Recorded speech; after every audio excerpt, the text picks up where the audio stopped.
What were some of your favorite moments working with the cast, like recording Now or Never? So for now and never, we did that out here in LA, and it was just so much fun being in the room with the band. Um, they really did come together like a band, Charlie Owen and Jeremy, and they're so much fun. They're such sweet kids. They're really passionate about what they do, and they're really great at it. And we just had so much fun in the studio. I mean, I came from a place of being in bands, so I that was my livelihood. So, I mean, I kind of got to go back and be in a band again, which was such a big part of my life. Not only just being in the studio with a band like that, but also writing a song that was kind of a throwback. We got to write a song that's something I probably would have written for a band that I played in years ago. So that kind of, just was had a very soft spot in my heart. It's like, ah, man, I feel like I'm a kid again. So that was just it was just lots of laughs, a lot of laughs. I think there's some videos circulating on Instagram and stuff, of some of the funny moments we had that were completely out of context. So it's probably hard to understand why they were so funny. Just all of us cracking up. And then for the other side of Hollywood, we flew out to Vancouver because that's when they had already started filming. And we got to work with Cheyenne, who is just absolutely wonderful. We became instant friends with him, and he's just so good at what he does. We got to really work with him and Kenny too on that song. That song particularly, I wish people could hear what it started as to what it ended up becoming, because it sounded nothing like it did. We originally just kind of had this idea. It was almost like this electro pop, weird kind of vibe song that was a little bit dark, but I don't even know how to explain it. And it was just a little bit more electronic sounding, and almost a little EDM crossover too. And it we got the song written, we sent it in, and everyone kind of went crazy over it, which was really great. But then ideas kind of started throwing around, which was we could lean this because there were a little bit of those big band like horn sections in the original, but it wasn't the basis of the whole thing. So we all started talking, and we were kind of also looking at what Caleb's character was, and his just whole demeanor. And he's part of the Hollywood Ghost Club, and they filmed in a a hotel that was done back in like the 20s or 30s. So like this palette musically should match that whole era. So we started fiddling around with changing a few lyrics, and then the whole musical palette started changing and transforming. And that's one of the reasons Kenny is so great at what he does, is because he's able to just see things and know how to bring the the best out of the talent that he's working with. And he did that with us as songwriters and as a producer as well.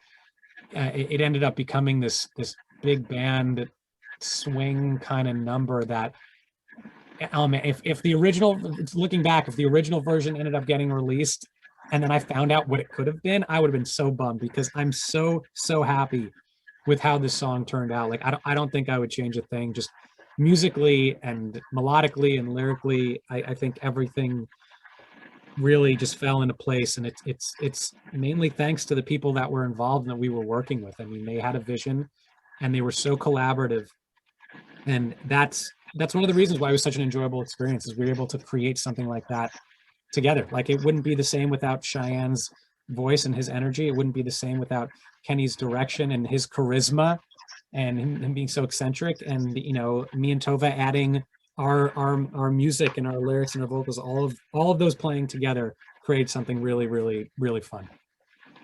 Yeah, definitely. I'm gonna be really honest for a second. And when a soundtrack comes out, I'll listen to it and like as a dancer be like, what song will I choreograph to? Like what song draws me the most? And honestly, it was definitely Other Side of Hollywood. Like I Really? was like, this is the one. This is the one that I will try my best at first. So you definitely did your job well.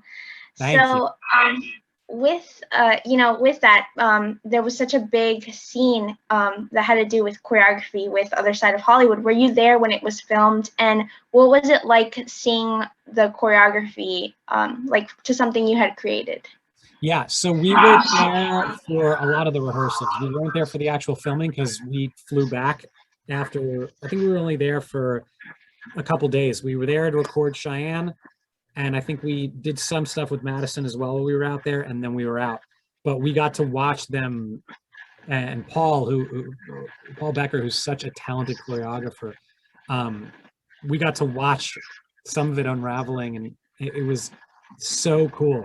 Um, and but when we, I laughed now just thinking about it when we saw the costumes and the full the choreography and just the set. We were like, oh my god, this is the most colorful thing, literally and metaphorically, that we've ever done. But it just, I knew it was gonna be something special. I couldn't wait to see it. It's mainly a pop soundtrack, and we knew that going in. So I wasn't really sure what the feedback would have been for that song, but I think we're just so happy to be able to kind of have that song sit there that we're just thrilled it exists, regardless if people skip over it or not. But that's really cool that you were drawn to it as well. No, for sure. I know it's like more musical theater sounding, but it definitely is worthy of the Emmy nomination. I was so happy to hear about that. And also, you know, you mentioned before how you liked writing for different genres, and I just realized that, you know, Julie and the Phantoms is like a soundtrack that has such well-rounded songs, and I feel like the soundtrack wouldn't be the same without The Other Side of Hollywood. That's a good point. I love that you said that. That's great. Thank you. Yeah, for sure. You touched on it a little bit, but what was it like working with Kenny?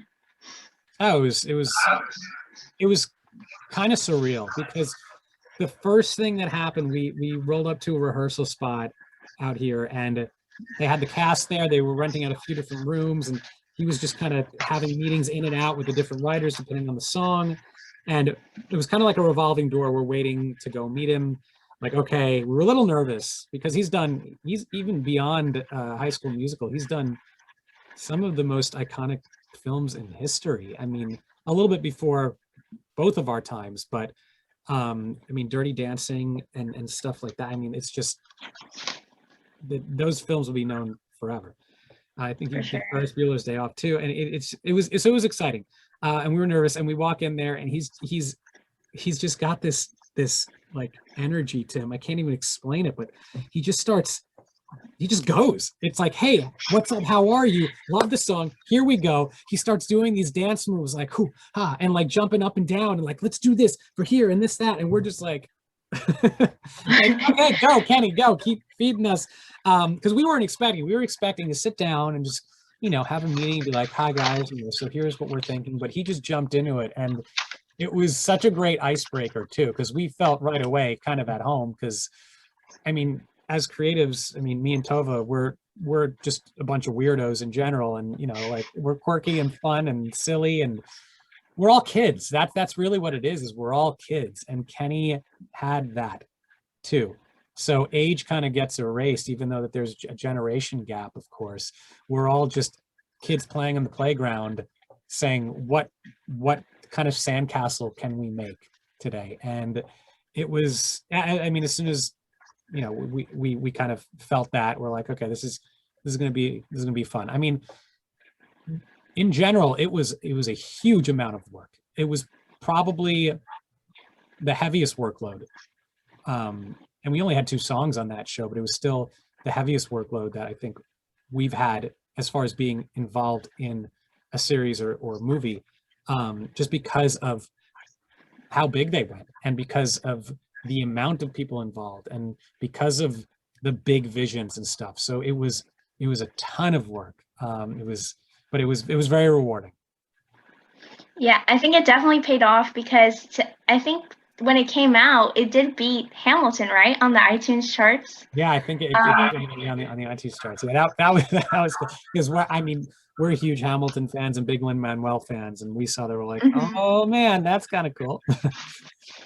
Right. Are there any teases for season 2? I know Netflix has not confirmed anything, but are there things in the works in terms of like prepping stuff? You don't have to be too specific, but I, like, I wish I could say. I mean, to be completely honest, we're kind of left in the dark as well. I mean, we know everyone involved in everything, but we're not told much for a few reasons. One, because they have to keep it, very tightly wound there, because if anything gets out, even though we're part of the team, it's like they're not going to tell a lot of people exactly what's happening, just so right. rumors don't start getting spread.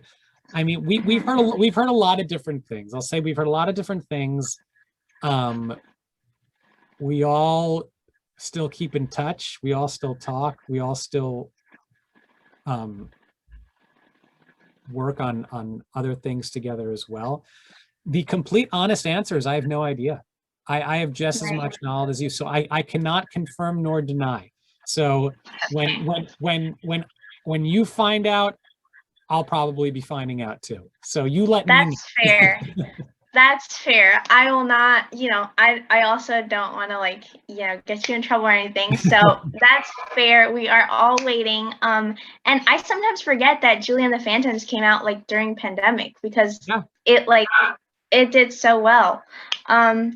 So I also heard that you're working on Sneakerella, and I know you might not be able to talk about that either, but just know that I'm excited for that, for whatever you got under wraps.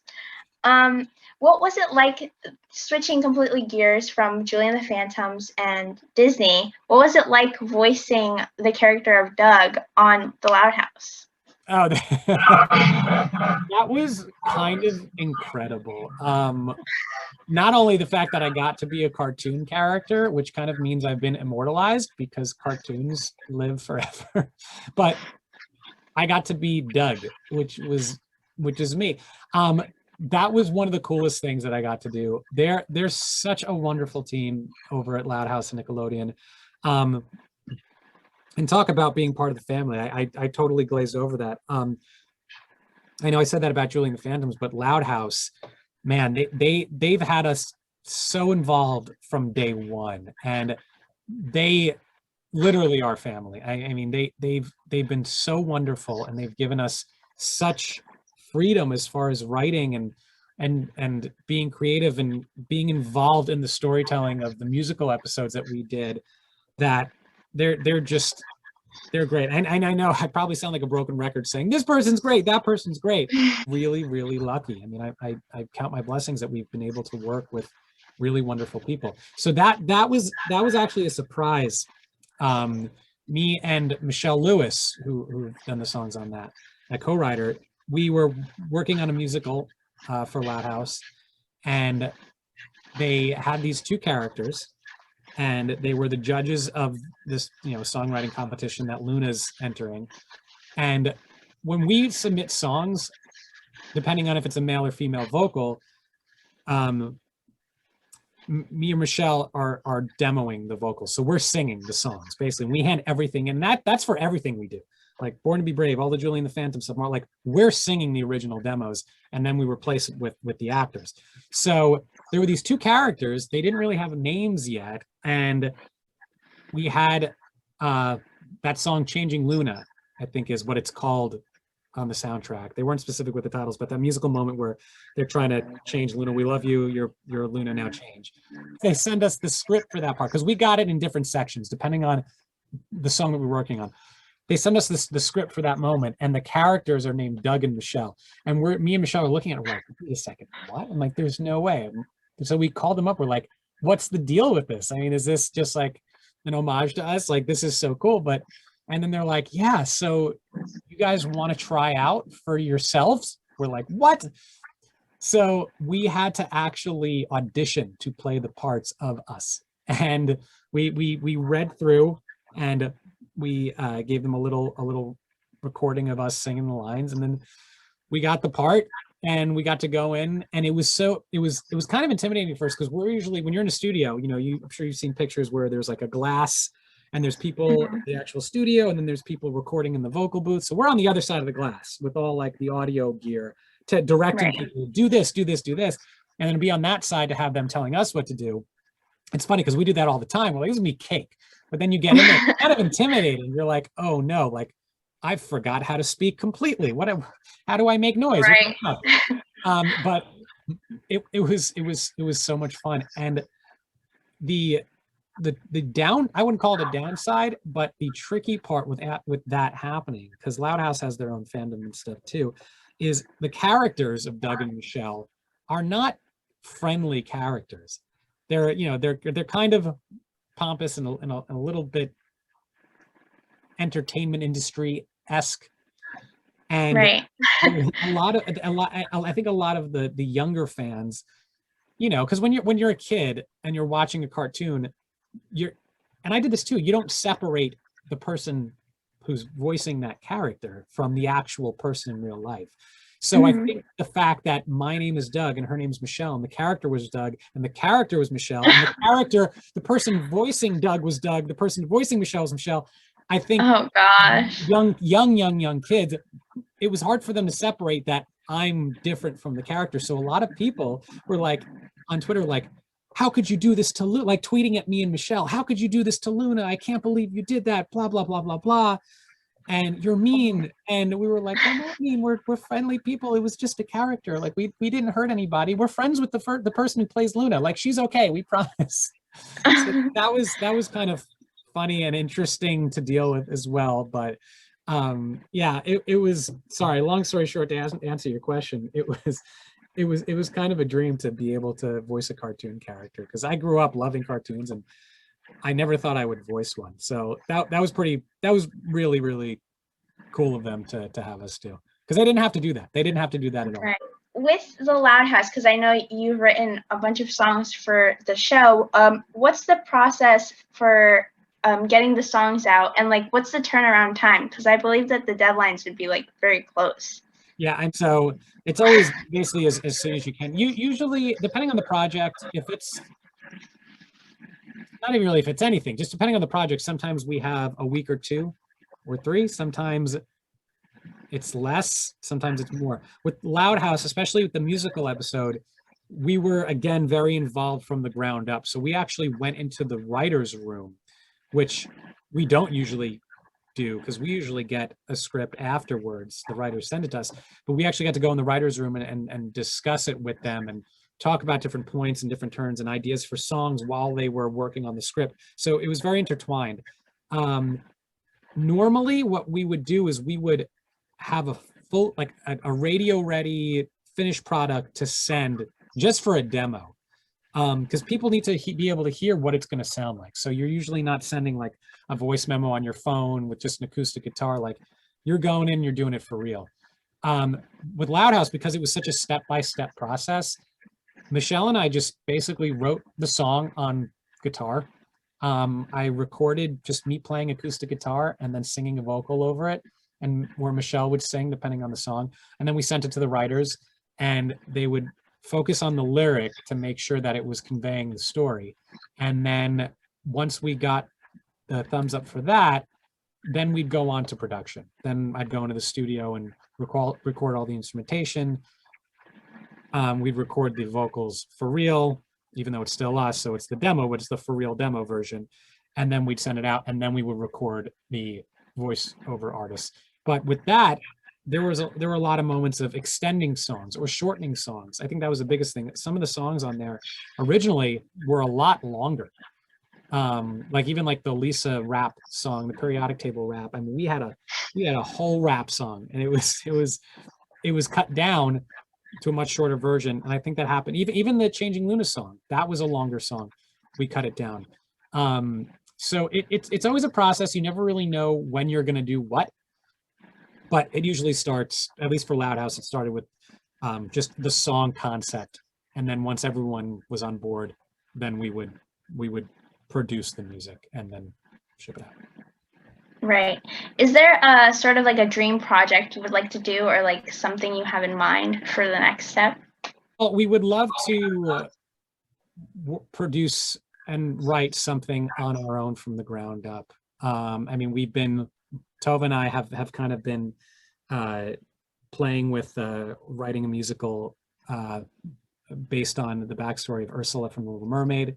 So, you know, we kind of have a passion for just taking characters or stories that we've created and building a musical out of that. So we'd love to do big feature film and even something that translates to Broadway as well. We'd love to, you know, and we are working on those things. We have those projects in the works, which is really exciting. And the great thing about musicals too, especially the ones that we are passionate about, is they can sit in both worlds. They can sit in the film world, and they can also sit on the Broadway theatrical side of things, because there's so many of those, whether it's a Broadway show that's gone to movie, to motion picture, or a motion picture that's gone to Broadway. So right. that's kind of the goal, and that's what we're really putting our focus on now. So what's your advice for songwriters or people who would want to write for like Disney? The best, and what's going to end up being the most vague advice ever, is just do it. It sounds so simple and ridiculous, but if there's one thing that I've learned from everything, and I mean, I know I gave you a very short, condensed version of how I got here, but there were so many hardships going through. I mean, there were moments where I had no money. There were moments when I first moved out here, I didn't have a place to live. I was living on a couch in someone's house, and I had like a car that the paint was falling off. It looked like it came out of the junkyard when really it should have gone back to one. It was falling apart. It sounded like a motorcycle because the engine was all messed up. Like, I barely had any money. There were relationships that fell through because of that, because I moved to make the sacrifice out here, not knowing if I was going to make it, so to speak. And the only consistent thing through all that got me to the point where I've actually, and I'm grateful for it every day, to where I'm making a career out of it, is I just kept going. I kept asking questions. I kept trying to learn and become as good as I could possibly get at what I'm doing, whether it's, you know, I remember when I was still on the East Coast, writing and living at home and recording bands out of my mom's basement. You know, I had like a little recording system, and I would just record local bands. You know, my friends would go out on Friday nights after work or whatever, and I'd kind of just stay home and watch YouTube tutorials on how to become a better producer. And the writers that I worked with, like I mentioned, one of my best friends, Bill Grainer, I would pick his brain on how to become a better writer and a better lyricist. And I would just obsess. You kind of have to be obsessed. It can't really be something that you like. You can't just like it, because if you just like it, it's not enough. You have to love it beyond words to where it is an actual obsession. Because if you love something, that's great.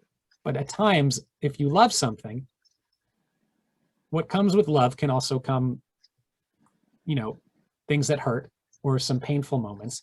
And the industry, there's a lot more rejection than there is success, but it's the little successes that really overpower the rejections. Like, you don't know how, no one knows how many songs we've written in our lifetime, me and Tova, that haven't seen the light of day. But it's the ones that made it that are the ones that are most important. And the ones that haven't seen the light of day are just as important, because we got better each song we wrote. And each song we wrote, we were able to still show people, hey, look what we can do. This may not be sung by an artist or be on a TV show or a movie, but now we have the song to show you what we're capable of doing. And then they would give us work. So, but if you just love something, sometimes if you get hurt from some of those rejections, you might not want to go back to doing it, because it was painful being told no, being rejected. But if you're obsessed, you're not going to care. It's going to hurt for a minute, but you're going to get right back on the horse, and you're like, all right, I have to write a better song now.